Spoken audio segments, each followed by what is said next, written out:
These types of networks and community groups are amazing, not only for sharing the exchange of research and findings and context that you might never have approached, but also for finding new opportunities to impact things like policy.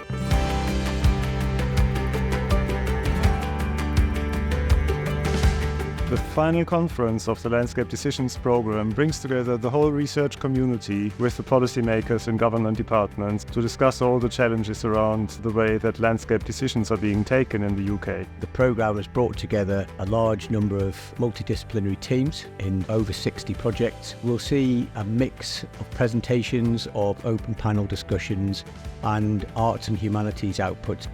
And we'll also hear from stakeholders.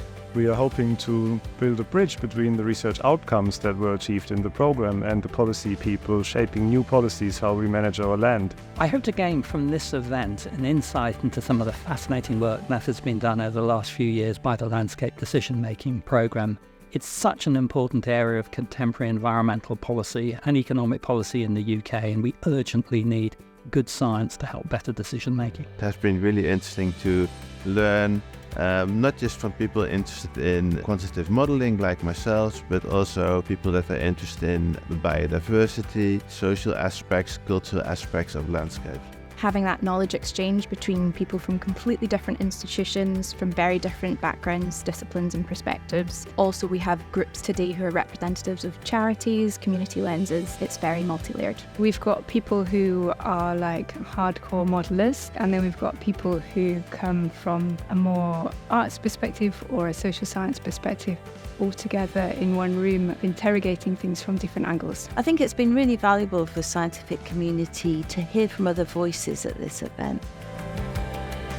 Managing landscapes is inherently complex. We have multiple stakeholders with different goals and perspectives of the problems. We need research to be able to pull together those different perspectives. That's important for us within government to be able to link government policy with on-the-ground practice. And the whole point of the Landscape Decisions Programme is to bring in a lot of different people, from the academics to the stakeholders to the people that use the land, to the people that manage the land, to the people that want to give things back to the land. I think all those people could benefit from attending this conference. Well, who wouldn't benefit? Because if we start off thinking that all landscapes matter and landscapes are for everybody, the door should be closed to nobody. In the Landscape Decisions Programme over the last 4 or 5 years, we have actually achieved quite a lot, but we have not solved the entire problem of how we deliver multifunctional landscapes that don't just focus on one thing, but deliver multiple different outcomes. So there is still more work to do. It's the beginning of a journey, and there's a sense of time pressure in reaching wise decisions on how we can manage our land better to achieve net zero carbon emissions in the UK and also continue to increase food security at the same time. That's a challenge because we have a limited amount of land that we can use for these things. It's been a celebration event of all the achievements by everyone who was here, and I'm really glad we could hold the event.